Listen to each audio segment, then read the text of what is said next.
ఉదయం వారికి అతను దొరికాడు. తన భార్యతో, ఇద్దరి పిల్లలతో. ఫోన్ రింగ్ అయితుందనంటే గుండెలో సౌండ్. ఏ రికవరీ ఏజెంట్ ఎప్పుడొస్తాడో అనేది తెలవదు. కానీ అప్పు తీరలేని పరిస్థితిలో ఏ విధంగా మనం నడుచుకోవాలని, అప్పుల నుండి బయటపడే రీసెట్ బటన్. ఈ వడ్డీలు, చక్ర వడ్డీలు ఎయ్యడం వల్ల చాలా సార్లు వాళ్ళ ఇంటికి వస్తారు, బెదిరిస్తారు, సంపుతామంటారు, కొడతామంటారు, తిడతామంటారు. అప్పు అంటే సూసైడేనా, లేదా దాన్ని అధిగమించి మనం ముందుకెళ్ళొచ్చా?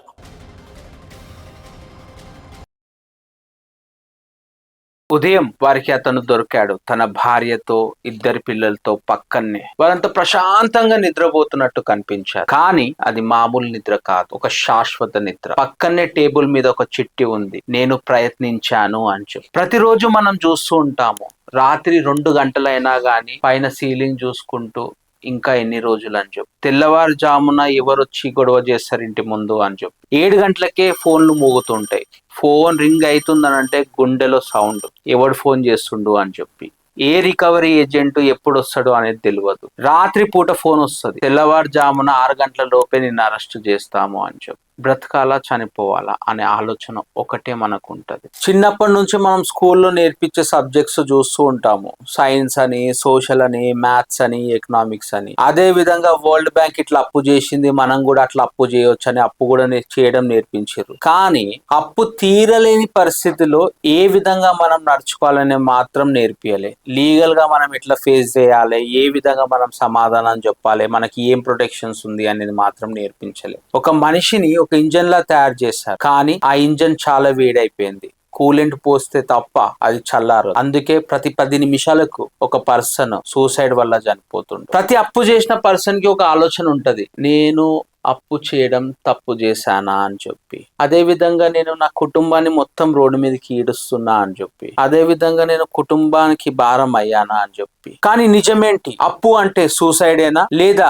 దాన్ని అధిగమించి మనం ముందుకెళ్ళొచ్చా? అక్రమ వడ్డీలు, ప్రైవేట్ ఫైనాన్సర్లను ఎదుర్కోవడం ఎలా? మనం అందరం చూస్తూ ఉంటాము. రూపాయికి 10 రూపాయల మిత్తి అని చెప్పి, 10 రూపాయలకు 100 రూపాయల మిత్తి అని చెప్పి అక్రమంగా వడ్డీలు వేయడం అన్నట్టు. ప్రిన్సిపల్ అమౌంట్ కూడా వదులుకుంటారేమో గాని మిత్తికి చక్ర వడ్డీ వేసుకుంటూ వసూలు చేసుకున్న దాఖలాలు చాలా ఉంటాయి. ఈ ప్రైవేట్ మనీ లెండర్స్ కి అప్పు ఇచ్చే అధికారం ఉందా లేదా? ఆన్సర్ ఏంటి అని అంటే, ఈ ప్రైవేట్ మనీ లెండర్స్ కి అప్పు ఇచ్చే అధికారం ఏ మాత్రం లేదు. వీళ్ళు 100% మనీ లెండింగ్ లైసెన్స్ అనేది తీసుకోవాలి. మూడోది ఏంటి అని అంటే, ఈ అక్రమ వడ్డీలు వేయొద్దు, రీజనబుల్ రేట్ ఆఫ్ ఇంట్రెస్ట్ ఇవ్వాలి. చాలా రాష్ట్రాలలో గవర్నమెంట్ చాలా హెవీగా వస్తుందండి ప్రైవేట్ మనీ లెండర్స్ పైన. ఏంటనంటే, మీరు ఈ వడ్డీలు, చక్ర వడ్డీలు వేయడం వల్ల చాలా మంది ఈ సూసైడ్ కమిట్ చేస్తున్నారు. కాబట్టి మీరు ఈ ప్రిన్సిపల్ అమౌంట్ కూడా వదులుకోవాలి. లేదు అనంటే మీ మీద చట్టపరమైన చర్యలు తీసుకుంటామని చెప్పి కోర్ట్స్ గాని, అదే విధంగా various state governments time and again చెప్తున్న విషయం. చాలా సార్లు వాళ్ళ ఇంటికి వస్తారు, బెదిరిస్తారు, సంపుతామంటారు, కొడతామంటారు, తిడతామంటారు. ఇవన్నీ జరుగుతూ ఉంటాయి. అప్పుడు మీరు ఆ వీడియో అండ్ ఆడియో రికార్డ్ చేసుకోవాల్సిన అవసరం ఎంతకైనా ఉంది. అలా చేయడం వల్ల మీరు సెక్షన్ 384 కింద ఎక్స్టార్షన్ కేసు పెట్టొచ్చు. అండ్ మీరు ఈ కట్టలేని పరిస్థితిలో ఉన్నప్పుడు మీరు ఏదైతే ప్రిన్సిపల్ అమౌంట్ ఉంటుందో అది కట్టుకునే అవకాశం మాత్రం కోర్ట్ 100% ఇస్తుంది. అండ్ ఈ అక్రమ వడ్డీలు ఏదైతే ఉందో అవన్నిటినీ కూడా ఎగ్జానరేషన్ అంటే మాఫీ చేసే ఆపర్చునిటీ అయితే కోర్టు గాని, స్టేట్ గవర్నమెంట్ గాని కల్పించిన సందర్భాలు ఎన్నో ఉన్నాయి. అప్పుల నుండి బయటపడే reset button, insolvency petition and not to demand injunction. So EMI default అయిన రోజు నుంచి ప్రతిరోజు కాల్స్ రావడం స్టార్ట్ అవుతుంది. 90 రోజుల వరకు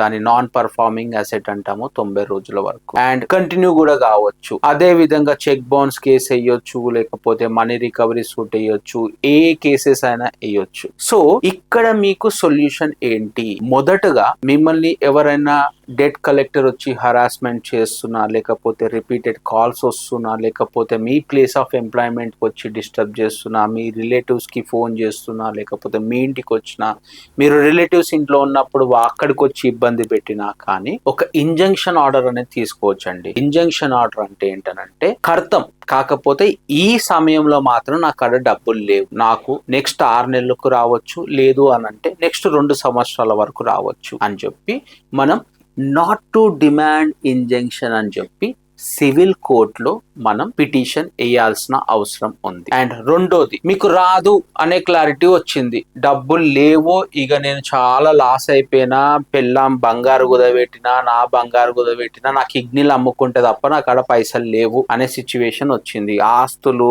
ఆప్తులు అందరిది అయిపోయింది, ఆర్థిక కర్పూరం లాగా వీళ్ళు గాలి చేసినారు, బ్యాంకులు కావచ్చు లేకపోతే ప్రైవేట్ మనీ లెండర్స్ కావచ్చు. ఆ పరిస్థితిలో మనం ఇన్సాల్వెన్సీ పిటిషన్ అనేది వేసుకోవచ్చు. ఇన్సాల్వెన్సీ అండ్ బ్యాంక్రప్సీ కోడ్ అని 2016 లో వచ్చింది. అందులో భాగంగా మారిటోరియం అనేది పాస్ చేస్తుంది. దాని తర్వాత మీ మీద కేసులు వేయడం గానీ ఇవన్నీ కూడా తగ్గిపోతాయి, మేబీ ఉండకపోవచ్చు కూడా. అండ్ మనం ఇన్సాల్వెన్సీ ప్రైవేట్ కెపాసిటీలో ఒక ఆర్గనైజేషన్ కి, ఇప్పుడు సుబ్బిరామిరెడ్డి గాయత్రి కన్స్ట్రక్షన్స్ కి ఏ విధంగా అయితే హెయిర్ కట్ ఇచ్చినారో, అదే విధంగా ఒక ప్రైవేట్ ఇండివిజువల్స్ కి కూడా రిలీఫ్ ఇవ్వచ్చు ఇన్సాల్వెన్సీ పిటిషన్ లో. సో మీరు ఇన్సాల్వెన్సీ కన్నా వెళ్ళొచ్చు, లేదు అని అంటే నాట్ టు డిమాండ్ ఇంజంక్షన్ కన్నా వెళ్ళొచ్చు. వన్ టైం సెటిల్మెంట్, అప్పును తగ్గించే సీక్రెట్ మీరు తెలుసుకోవాలనుకుంటున్నారా? Yes, here it is.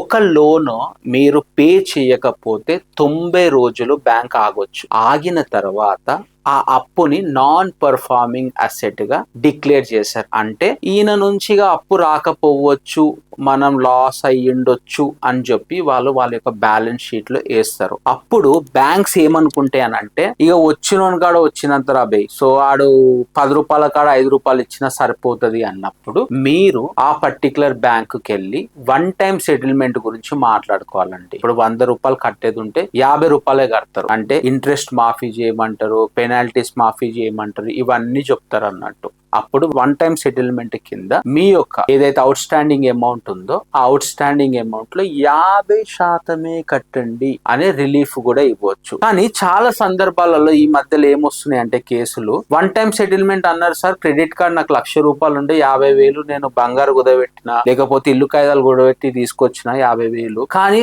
సంవత్సరం తర్వాత మళ్ళీ నాకు కాల్స్ వస్తున్నాయి సార్, ఇంకా 50,000 కట్టవా అని చెప్పి. అంటే వన్ టైం సెటిల్మెంట్ చేసుకునేటప్పుడు మీరు బ్యాంక్ యొక్క లెటర్ హెడ్ మీద లోన్ క్లోజర్ అయ్యింది వన్ టైం సెటిల్మెంట్ లో భాగము అని చెప్పి ఆ లెటర్ హెడ్ మీద ఆ లెటర్ తీసుకోవాల్సిందే. అది బ్యాంక్ అండర్టేకింగ్ ఇస్తుంది. అది వచ్చిన తర్వాతనే మీరు ఆ 50% ఆఫ్ ద మనీ కూడా ఇవ్వాల్సిన అవసరం ఉంది. లేదు అని అంటే అవుట్ స్టాండింగ్ బ్యాలెన్స్ అని చెప్పి మళ్ళీ సంవత్సరం కావచ్చు, 2 సంవత్సరాలు కావచ్చు, 3 సంవత్సరాలు కావచ్చు, మీరు ఎక్కడున్నా గానీ వెతికి మిమ్మల్ని వేటాడుకుంటూ మీ దగ్గర నుంచి డబ్బులు తీసుకునే సందర్భాలు చాలా వరకు ఉన్నాయి. సో ఇవి చాలా వరకు ఫేస్ అవుతున్న సిచ్యువేషన్. కాబట్టి వన్ టైం సెటిల్మెంట్ మీరు చేసుకుందాం అనుకుంటే దానికి సంబంధించిన లెటర్ తీసుకోవాల్సిందే. లోన్ క్లోజర్ అయ్యింది, 50% ఆఫ్ ద అమౌంట్ కట్టిండు, 50% ఆఫ్ ద అమౌంట్ క్లోజర్ అయిపోయింది అని చెప్పి ఆ లెటర్ తీసుకోవాల్సిందే.